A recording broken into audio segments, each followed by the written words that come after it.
Hey coin collectors, and welcome to another joint video between the Big D coin channel and the DC Coin World coin channel. And this is DC, of course, from the DC channel.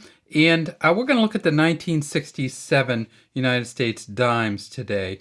The Franklin Delano Roosevelt dime, FDR, facing to the left, says Liberty in front of him, and God we trust under his chin. The date is under the neck here. And then down here is a J and an S.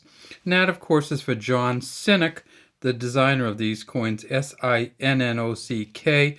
We know that by 1967 we had moved to a copper nickel clad copper, so that on the inside here it is copper.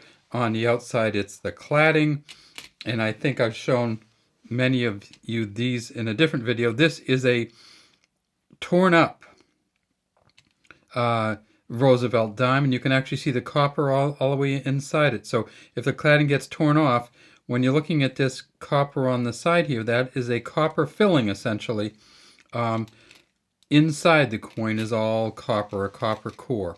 Now, the easiest job in the world is to sort out the 1967 dimes by mint. And how do you do that? Well, you just take any of them. Because guess what? In 1967, we were still in the years when they didn't put mint marks on the U.S. coins. That started in 1965. They took the mint marks off to keep people from hoarding them and collecting them. So in 1965, they took the mint marks off.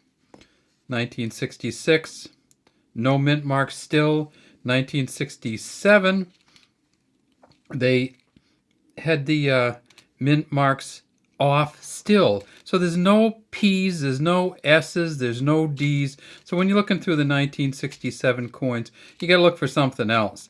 In 1967, they made 2.24 billion of these. They made a lot of them.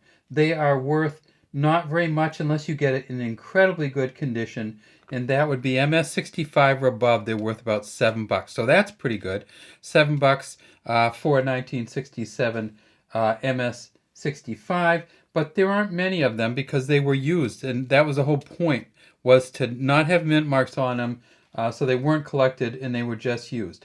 You could get, however, in 1967, a special mint set.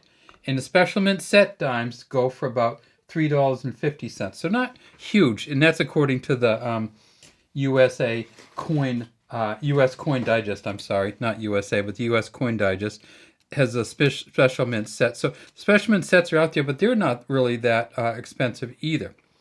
Well, in 1968, they came back with the mint marks, and there it is. There's the Denver mint mark there. And let me show you the Philadelphia mint mark they came back with in 1968, and there it is right there. Okay, so let's talk about the Philadelphia mint mark and the P.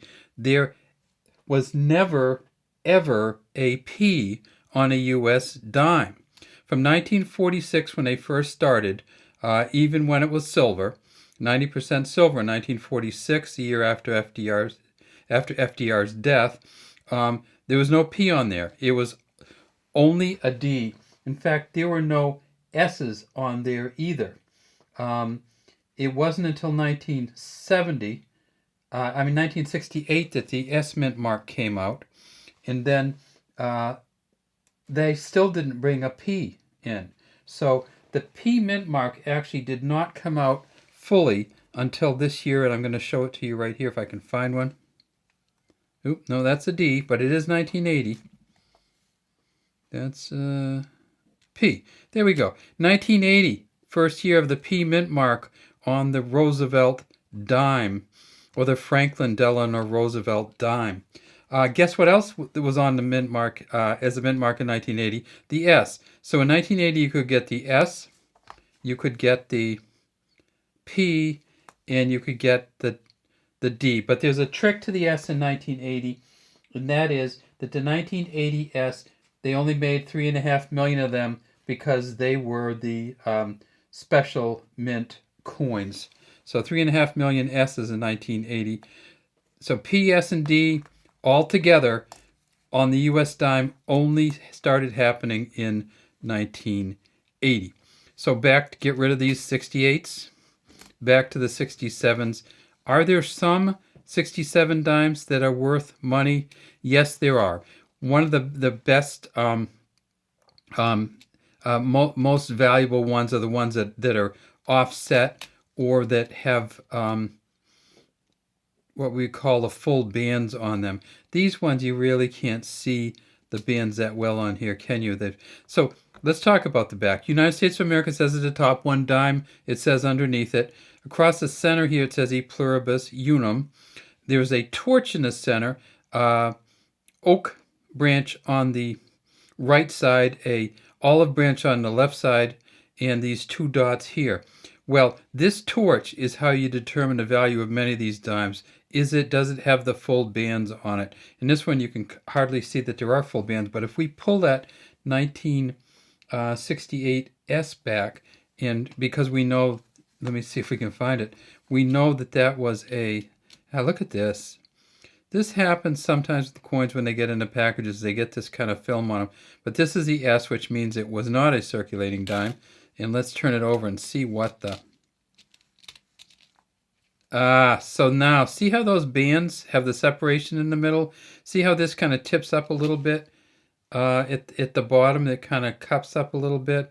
The 2 bands there, the 2 bands there, the torch. A little bit more definition to the acorns and the olives. So that's what you're looking for in one of these 1967 dimes. You know we're not going to find it on any of these, right? I mean, some of these look okay, and some of them you can see that you can tell that there are bands, but that's about all you're going to get from a 1967 dime.